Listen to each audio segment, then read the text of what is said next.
que no Brasil nós não fomos ensinados a empreender. E o Mentes Brilhantes surgiu a partir desse viés. Poder trazer a educação, a capacitação e o desenvolvimento para empreendedores que têm os seus negócios ou desejam ter os seus negócios para que eles possam prosperar. Porque a gente acredita que é o empreendedor quem faz a roda da economia girar. É ele quem gera renda, quem gera riqueza, quem gera empregos, né, no nosso Brasil. Então, poder olhar para esse empreendedor, para esse público, para essa mulher que empreende no seu negócio e trazer ferramentas para que eles possam prosperar é o nosso propósito. Então, o Mentes Brilhantes surgiu dessa oportunidade também. Criamos as confrarias, onde a gente reúne, e a gente vai voltar com as confrarias ainda esse ano, em torno de 150 pessoas, para provar de uma boa gastronomia, de uma ótima experiência, mas também trazer conteúdo, gerar valor para essas pessoas. A gente vai ter a conferência agora dia 20 de agosto, com o Thiago Brunet, com o Jorge Gerdau, Daniel Randon, Victor Sorrentino, pessoas que também têm muito resultado e vão compartilhar com o público desses insights, desses resultados, qual é a fórmula que eles usaram nos seus negócios, né, para poder romper aí com os desafios do dia a dia e alcançar os seus objetivos. E a gente identificou dentro do escopo do Mentes Brilhantes que uma outra necessidade do mercado, que é levar esse conteúdo, esses treinamentos, esses workshops para dentro das empresas. Então, uma coisa é tu sair da tua empresa e participar de uma conferência que é ótima, é um ambiente de network, de conexões, de relacionamento muito bacana e rico, né, em conteúdo. Mas também levar um treinamento para dentro de uma empresa no formato de in-company é muito importante, né, para desenvolver, para capacitar os colaboradores, o time, ter esse engajamento, ter essa sincronia entre todos, né, motivá-los também, é sempre muito importante. E tu é um dos âncoras dos Soluções Corporativas, que é esse novo produto do Mentes Brilhantes. A gente vem já conectando com várias empresas que têm esse interesse, mas principalmente têm essa necessidade. Diante do teu conhecimento, da tua experiência, o que mais hoje, né, nos dias de hoje, as empresas precisam para conseguir desenvolver a sua equipe, o seu time? O que mais tu tem usado hoje de ferramentas para que a gente possa ajudá-los a crescer, ajudá-los a aumentar os seus resultados? Perfeito. Eu acredito e trago muito isso dos próprios conceitos do design, né, na questão de cocriação. Então, hoje em dia, fica muito difícil tu ter uma decisão top-down, né, que venha do C-level e a gente tenha que, de alguma forma, mobilizar a equipe para fazer aquilo que foi definido por um grupo de pessoas, né, que está numa posição superior. Então, essas dinâmicas do design, elas justamente oportunizam com que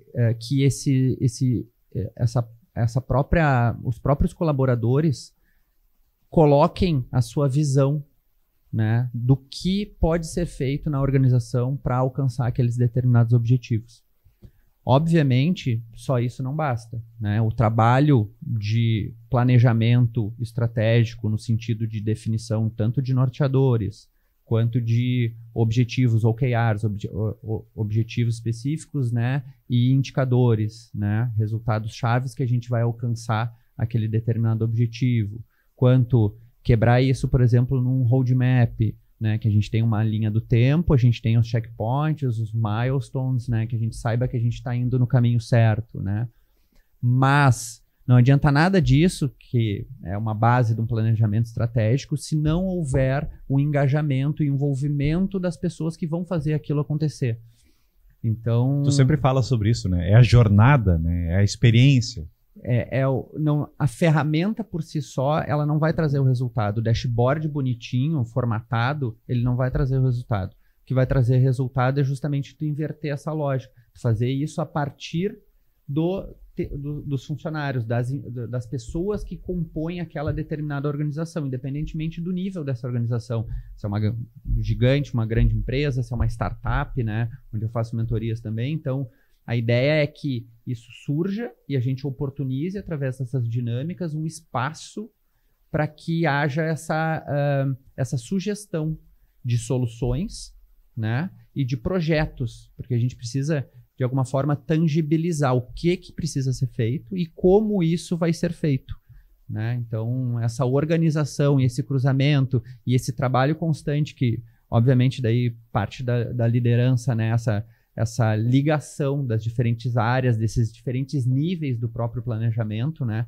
Que é um trabalho que envolve ritual, que envolve hábitos, cultura, treinamento, né? Constante dentro da organização. E o mais legal, Gui, é que isso é uma visão 360 sobre o negócio, né? Tu não vai trabalhar só uma parte e não trabalhar a outra. É gestão financeira, administrativa, passa pelo comercial, processos, propósito, cultura organizacional. Então, assim, esse trabalho dos soluções corporativas, junto contigo, de levar em company, né, esses formatos até a empresa, é um 360, né? Sem dúvida.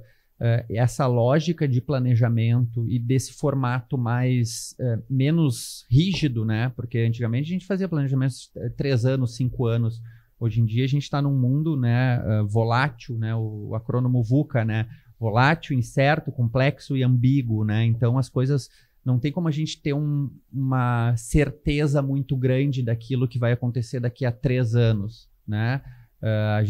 As coisas elas são muito incertas, né? Muito complexas, tem muitas informações para que a gente consiga tomar determinada decisão, né? E é ambíguo, existem vários pontos de vista, né, daquela determinada situação. E como a gente vai enfrentar esse tipo de desafio, né? É através de um planejamento flexível, né? Por isso que eu falo bastante modelo, né? Modelo de negócio. O que é modelar? É tu adaptar, né? E com o apoio da equipe como um todo.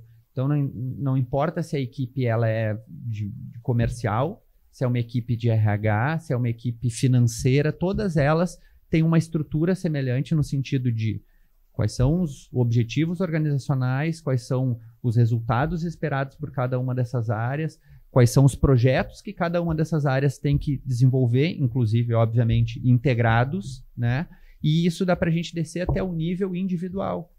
Então, a própria pessoa, o cargo que ela ocupa, há uma necessidade de execução de determinadas atividades e para que essas atividades do dia a dia, cumpridas, executadas, cheguem ao objetivo proposto da área e que somada com as outras áreas, cheguem no objetivo da empresa como um todo. Então, é uma orquestra, né, que a gente tem que fazer. Sim. É que nem de novo, trazendo para a parte da gastronomia, né, o fato de chegar um prato excelente para aquele determinado cliente, para que ele tenha uma experiência dentro de um restaurante, é um conjunto da atuação de diferentes atores. E todos são importantes, né? Todos são importantes. Sim. Tem uma palestra que eu participei do Junior Dursky, do Grupo Madeiro, e ele falava sobre a experiência do cliente. Exatamente isso, né? Não adianta, vamos lá, pegando o caso do Madeiro, né? Ter a alface orgânica, o tomate orgânico, o cara lá da parrilla, né? Fazer o assado no ponto certo, né? Da carne, do hambúrguer e tal. Ter o melhor blend de carnes. O pão ser crocante, chegar quentinho e tal. Se o motoboy, na hora de fazer a entrega, passou por um quebra-mola e bugalhou todo aquele produto, a experiência vai ser péssima. Por mais que todas as pessoas no processo anteriormente tenham dado o seu melhor, né? Uma pessoa que tenha errado dentro desse processo, ele acaba com uma experiência. Tu tem total razão. Uma das ferramentas do design, né, que a gente utiliza é esse mapeamento da jornada, né? Então a gente verifica, pegando um processo, por exemplo, esse exemplo que tu citou, né, desde o processo de compra, né, da necessidade, da reconhecimento de necessidade, né, da avaliação das alternativas, tudo que aquele cliente passa para escolher comprar aquele produto daquele local, daquela forma, por aquele canal, né, até o momento de comprou e de uso, né, de user experience, né, a jornada do uso daquele determinado produto.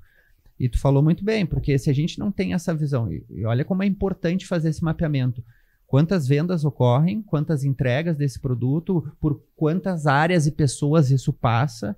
Então, se tu conseguir enxergar, definir, conseguir avaliar esses gargalos, utilizar inclusive as próprias pesquisas dos consumidores, né? Os dados, né? Sim, indicadores, né? que mostram o porquê que está aumentando as vendas ou porquê que está diminuindo.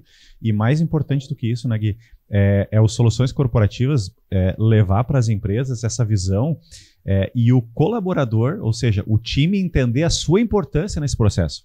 Porque muitas vezes as empresas fazem toda essa análise, elas entendem o processo, está tudo muito claro, mas o colaborador, que é o cara que executa, ele não se percebe como parte fundamental e importante. Então ele acaba se desmotivando e a empresa acaba tendo resultados menores e nem sabe o porquê. É aquilo de tu trazer o próprio Golden Circle, né?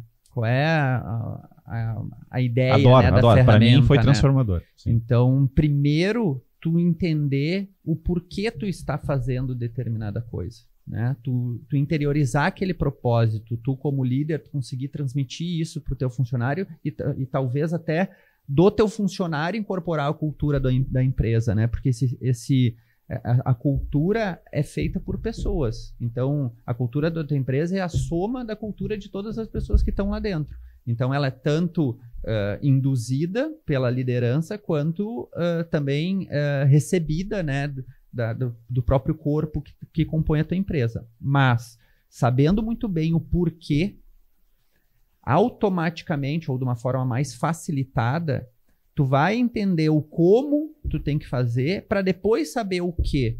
Geralmente os empresários, né, eles delegam atividades e essas atividades eles só falam o que a pessoa tem que fazer. Então ela fica ali numa atividade repetitiva que ela não vê valor naquilo ali. Se ela não enxerga o processo como um todo, qual é o resultado final daquilo, vou pegar um exemplo, né? Construindo uma linha de produção de um carro. Se aquele determinado colaborador que precisa fazer uma atividade chave, que é daqui a pouco apertar um parafuso, né? Pega o Charlie Chaplin nos tempos modernos, né? Nessa questão industrial dessa linha, né?